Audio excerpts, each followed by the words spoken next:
ഇലിമ 432 comment ഇട്ടേക്കാണ്. Why do you have 2 channels? It's confusing. ഇലിമ, ഒരു കൺഫ്യൂഷന്റെ ആവശ്യമില്ല. സാലഡ് ടോക്സ് എന്ന് പറഞ്ഞ ചാനലാണ് നമ്മുടെ മെയിൻ ചാനൽ. ലിങ്ക് ഞാൻ താഴെ പിൻഡ് കമന്റിൽ കൊടുക്കാം. Go and check it out.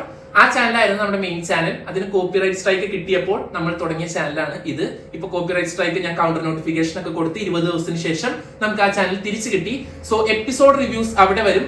Big boss അപ്ഡേറ്റ്സും അതുപോലെ തന്നെ ബിഗ് ബോസ് പ്ലസിന്റെ റിയാക്ഷനും ഈ ചാനലിൽ വരും.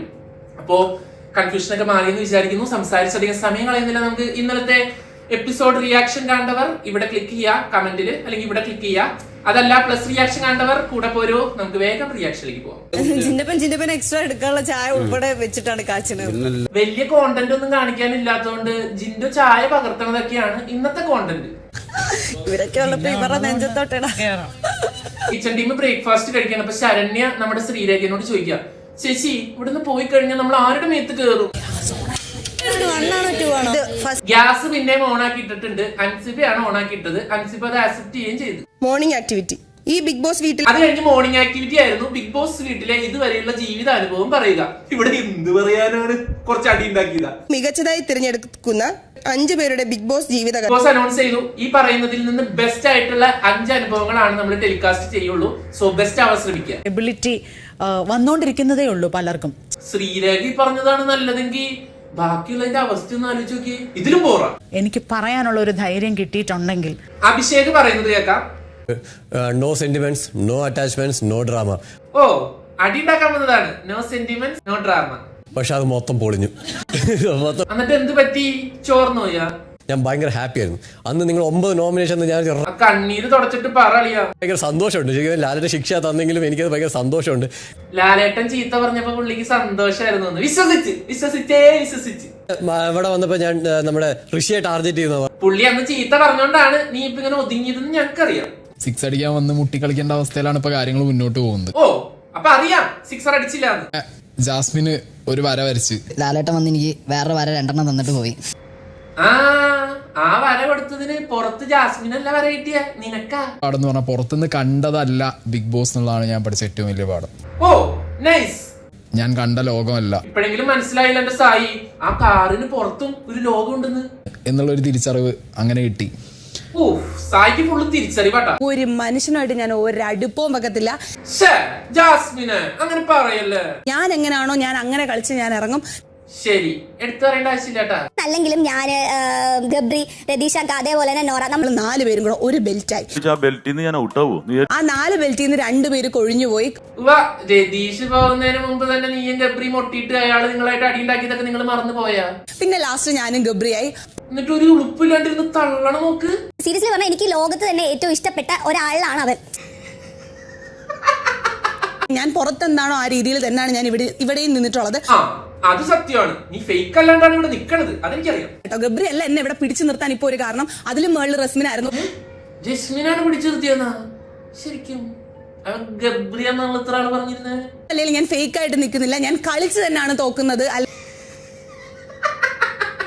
ഇപ്പൊ ഇവിടെ ഞാനായിട്ടാണ് നിൽക്കുന്നത്. അത് ശരിയാ, നീ ഫേക്ക് ഒന്നല്ല, നീ റിയൽ ആയിട്ട് ഉടായിപ്പാണെന്ന് ഞങ്ങക്ക് മനസ്സിലായി. പക്ഷെ ഫസ്റ്റ് ആഴ്ച തന്നെ മണ്ടനായിട്ടുള്ള എനിക്ക് കിട്ടുന്നത്. ഓക്കെ ചിന്തോ, മണ്ടനായിട്ട് കിട്ടിയപ്പോ എനിക്ക് മനസ്സിലായിട്ട് ഭയങ്കര വിഷമായി വന്നത്. പിന്നെ നാട്ടിൽ ചെന്നാൽ എനിക്ക് ഇടിയുടെ പെരുന്നാളായിരിക്കും. അതുകൊണ്ട് തന്നെ പുറത്താക്കി. ഇടിയുടെ പെരുന്നാളായിരിക്കുന്നൊക്കെ. അതുകൊണ്ട് തന്നെ പുറത്താക്കരുത്. മുട്ടുകുത്തി കാലുകുത്തി പ്രാർത്ഥിച്ച്. ഇത്രയും മസിലുള്ള നിങ്ങളെ പിടിച്ചിടിക്കുക മനുഷ്യ. ഇപ്പോഴും എന്റെ ഞാൻ എന്റെ കൂടെ ഉണ്ട്, കാരണം ആളുണ്ട്. സിഗരറ്റ് കുറ്റി എന്റെ കയ്യിലുണ്ട്. കാരണം നോറ ഇവന്റെ സെന്റിമെന്റ്സ് കേട്ടിട്ട് എനിക്ക് പൊളിഞ്ഞു വരുന്നുണ്ട്. എന്നെ ഇവിടെ ഇടിക്കും എന്നുള്ള പേരിലാണ് എന്നെ ഇവിടെ എടുക്കാത്തത്. ഇടിക്കുന്നു വിചാരിച്ചിട്ടാണ് കഴിഞ്ഞ സീസണിൽ വിളിക്കാതിരുന്നേന്നൊക്കെ. നേരിട്ട് വിളിച്ചു വന്നിട്ട് എന്നോട് പറഞ്ഞത് ജിൻഡോ ഇടിക്കരുത്. ഇടിച്ച വേറൊരാളെ ബിഗ് ബോസ് സെലക്ട് ചെയ്തിട്ടുണ്ടായിരുന്നല്ലോ, അത് പോരെ. ആ ഒരു വേട് ഞാൻ അവർക്ക് കൊടുത്തിട്ടുണ്ട്. ഞാൻ ആരും നിങ്ങളെ തല്ലില്ല. മെയിൻ എപ്പിസോഡ് കാണാത്തവര് ഇവിടെ നിൽക്കുക. മെയിൻ എപ്പിസോഡ് നമ്മുടെ മെയിൻ ചാനലിൽ ഇട്ടിട്ടുണ്ട്. ഇത് പ്ലസ് എപ്പിസോഡാണ്. അപ്പോ പ്ലസ് എപ്പിസോഡിൽ മെയിൻ എപ്പിസോഡിന്റെ ബാക്കിയാണ് ഇവരിപ്പോ കാണിക്കുന്നത്. വേറൊന്നുമല്ല, ജാസ്മിന്റെ നാടകം. ഞാനിത് തുറന്ന് പറഞ്ഞു റസ്മിൻ. എടേ, പ്ലസ്സിലും ഇത് തന്നെയാണ്. ഇവർക്ക് വേറെ കണ്ടന്റ് ഇല്ലേ? കാരണം ഇനി എനിക്ക് ഫേക്ക് ചെയ്യാൻ വയ്യ. സമ്മതിച്ച് ജാസ്മിനെ, എല്ലാം ഫേക്ക് ആയിരുന്നു, ഞങ്ങൾ വിശ്വസിച്ച്. അതിലെത്താതാവാൻ ഒരു മിനിറ്റ്, നീ അത് പറഞ്ഞതിന് ശേഷമാണ് ഈ ഒരു മാറ്റം. രശ്മിൻ, എടി ഡയലോഗ് തെറ്റിപ്പോയി. തിരക്കഥ ഞാൻ എഴുതിയ ഡയലോഗ് മാറിപ്പോയി. കറക്റ്റ് പറ ജാസ്മിൻ. ശരി, ഞാൻ ആദ്യം തൊട്ടൊന്നും കൂടി പറയാം. ഏതാ ഈ ഒരു മാറ്റം നീ പറഞ്ഞതിന് ശേഷം അല്ലല്ല ഓ ഞാൻ തളർത്തിയാലും അവൻ തളരത്തൊന്നുമില്ല. ആ. 1.5 ആഴ്ച കൊണ്ട് എനിക്ക് മനസ്സിലായ കാര്യം. അപ്പൊ 1.5 ആഴ്ചയായിട്ട് സ്നേഹത്തിലൊക്കെ ഇത്തിരി അഭിനയം ഉണ്ടായിരുന്നു. ഗെയിം ഒക്കെ അവൻ കളിക്കാം, അത് വേണം മാൻ, അങ്ങനെയാണല്ലോ ഗെയിം കളിക്കുന്നത്. ചുരുക്കി ഞാൻ പറയാം, ഇന്നലെ നീ അവിടെ പനിച്ചു കിടന്നപ്പോ ഗബ്രി അടിപൊളിയായിട്ട് ഗെയിം കളിച്ചു. നീ ഇല്ലെങ്കിലും ഗബ്രി സൂപ്പർ ആവുന്നുള്ളത് എന്റെ കുശുമ്പാണ് നിനക്ക്. എന്റെ അടുത്ത് ജിന്റെ ഓരോ സമയം സംസാരിച്ചപ്പോ എന്നോട് നിങ്ങൾ ഒരാൾ പുറത്തു പോകുന്നത് നീ ആയിരിക്കും. ഓ, അപ്പൊ ജിന്റെ അങ്ങനെ നിന്നോട് പറഞ്ഞു തന്നപ്പോ നീ അയാളെ ചീത്ത വിളിച്ചില്ലേ? ക്ലാരിറ്റി ഇല്ലാത്തതാണ് എന്റെ ക്ലാരിറ്റി. അവൻ വേറെ ആർക്കും ക്ലാരിറ്റി കൊടുക്കണ്ടേ? ഓക്കെ, അത് ഈ ക്ലാരിറ്റി ഇല്ലായ്മയാണ് നിന്റെ ക്ലാരിറ്റി എന്ന് ജയിലിൽ ഇരുന്ന് നോറേനോട് പറഞ്ഞത് നീ മറന്നുപോയാ? അത് അവന്റെ തെറ്റല്ല, എന്റെ തെറ്റാ. നിന്റെ തെറ്റല്ല, നിന്റെ തെറ്റല്ല, ഞങ്ങളുടെ തെറ്റാ. എനിക്കിവിടെ ഒരു 10% സ്നേഹം തന്നാൽ ഞാൻ എന്റെ 20% ഞാൻ കൊടുക്കുന്ന ഒരാൾ. എന്റെ പൊന്ന് ജാസ്മിനെ, നീ 10% കിട്ടുമ്പോ 20, 30, 100 എത്ര വേണമെങ്കിൽ കൊടുക്ക്. വെറുപ്പിക്കല്ലേ പ്ലീസ്. പക്ഷെ എനിക്ക് കിട്ടി. മതി മതി മതി, വെളുത്തു വെളുത്തു, മാക്സിമം വെളുത്തിട്ടുണ്ട്, ഇനി വെളുപ്പിക്കണ്ട. പോയേക്കാം, ഒന്നും എനിക്കറിയില്ല. ഒക്കെ പറഞ്ഞോണ്ടിരിക്കുന്നതിന്റെ ഇടയ്ക്കും ജാസ്മിൻ ക്യാമറ ഫോക്കസ് അല്ലേ? അതെ, ഒരു കാര്യത്തിൽ ഞാൻ സന്തോഷിച്ചിടുന്നു, മനസ്സിലാക്കിട്ട് പോകുന്നു. എന്റെ ദൈവമേ. 1 2 3 ഋഷിയും കൂട്ടരും ഒളിച്ചുകളി കളിക്കുകയാണ്. ആ മിററൊക്കെ ഇടയ്ക്ക് ബാക്കി നോക്കണതല്ല സായി. മണ്ടൻ സായി ബാക്കിലും മിററുള്ളടത്ത് പോയി ഒളിച്ചു നിന്നാണ്. അസ്പര നന്ദന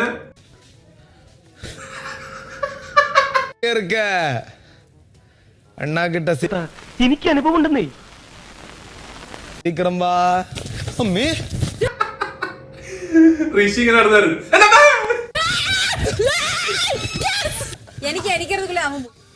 എന്തോടെ കൊല പഠിപ്പിക്കാൻ പൊതിഞ്ഞിട്ടാണ്? പ്രോപ്പർട്ടി ഡാമേജ് അല്ലേ, നമ്മളത് പൊളിഞ്ഞിട്ടില്ല, മനഃപൂർവ്വം. പ്രോപ്പർട്ടി ഡാമേജാ? ആര്? നമ്മൾ നോറ വിട്, അതിന് എന്തെങ്കിലും വന്നാൽ ഞാൻ ശരണി നോക്കിക്കൊണ്ട്. അതായത് നമ്മുടെ അപ്സര അവിടെ എന്തോ തൂണുമ്പം കണ്ടും പോയി എന്തോ ചെയ്തപ്പോ പ്രോപ്പർട്ടി ഡാമേജ് ആയി.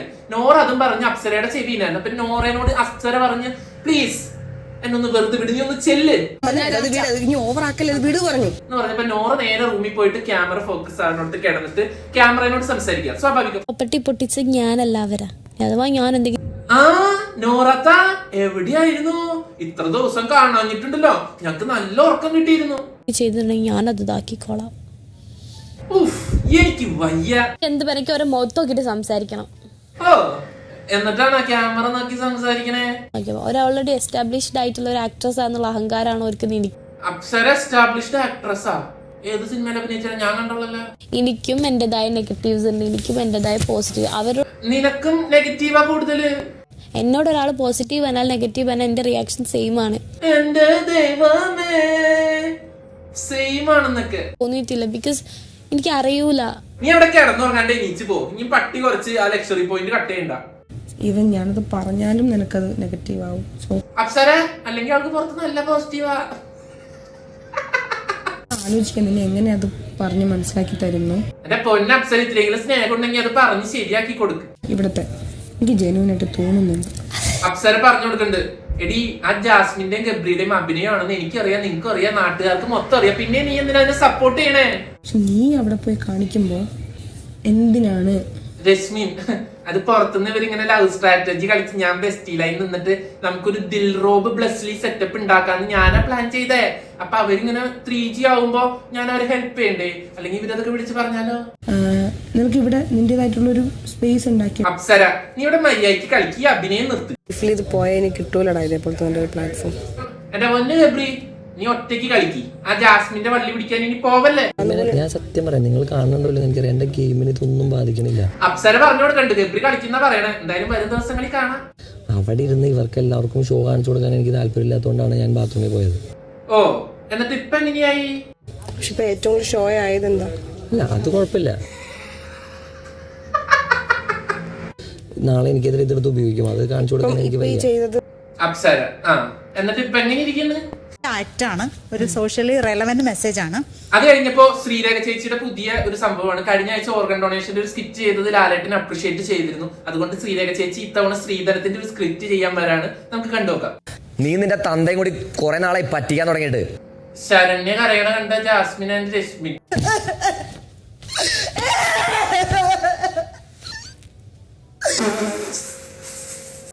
Please, ജാസ്മിൻ രശ്മിനോട്, എടി രശ്മിനെ എന്നെ നന്നായിട്ട് ഞാൻ അഭിനയിക്കില്ലേ, ഇതെന്തോ ഈ കാണിക്കുന്നേ?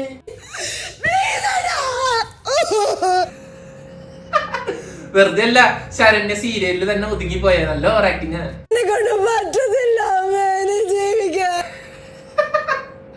അപ്സര പൊട്ടി പൊട്ടി കറിയാ, രശ്മിനെ അപ്പുറത്തിരുന്നിട്ട് ആയി കൊള്ളാലോ. സിജോ പുല്ല് ഇങ്ങോട്ട് വരണ്ടായിരുന്നു.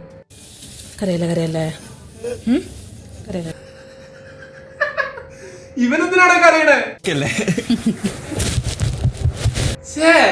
ഇവരുടെ അടിയൊക്കെ മാറി ഇവർ ഒന്നായ എന്താണ് ഇതൊക്കെ? സായി ഇതെന്ത് തേങ്ങ? ഇവിടെയും കളിച്ചില്ല. ഇതെന്തുവാണ് മെഗാ സീരിയലാ? ജാസ്മിൻ ഒറ്റയ്ക്കായി ഗൈസ്. പാനിക് അറ്റാക്ക് എന്ന് പറയുന്ന ഒരാൾക്ക് റാപ്പ് അവതരിപ്പിക്കാൻ പറ്റുമോ? ശ്രീരേഖ അവന് പാനിക് അറ്റാക്ക് ഒന്നുമില്ല, എല്ലാം അവന്റെ അഭിനയ. അല്ലെങ്കിൽ ഇന്ന് രാത്രി അവൻ ആ റാപ്പ് സോങ് അങ്ങനെ പാടോ, അതങ്ങനെ എഴുതോ, ഇന്ന് ആ സ്കിറ്റ് അങ്ങനെ ചെയ്യോ, മൊത്തം അഭിനയ acting. His mind is totally okay. അതും കഴിഞ്ഞിട്ട് ചേച്ചി കൂടെ നിന്നിട്ട് കോൺക്രീറ്റ് ഇടുന്നോടി. എനിക്ക് പാട്ട് കിട്ടാഞ്ഞിട്ട് ഞാൻ അവിടെ ഇരുന്ന് ആ ഗെയിം അപ്പൊ ഇത്രയൊക്കെ സംഭവ വികാസങ്ങളാണ് നമ്മുടെ പ്ലസ് എപ്പിസോഡിൽ ഉണ്ടായത്. മെയിൻ എപ്പിസോഡ് കാണാത്തവർ ഇവിടെ ക്ലിക്ക് ചെയ്യുക, അല്ലെങ്കിൽ പിൻഡ് കമന്റിൽ നമ്മൾ ലിങ്ക് കൊടുക്കുന്നതായിരിക്കും. കണ്ടിട്ട് അഭിപ്രായങ്ങൾ പറയാ. അടുത്തൊരു വീഡിയോ ആയിട്ട് കാണാം. അതുവരെ ടാറ്റാ.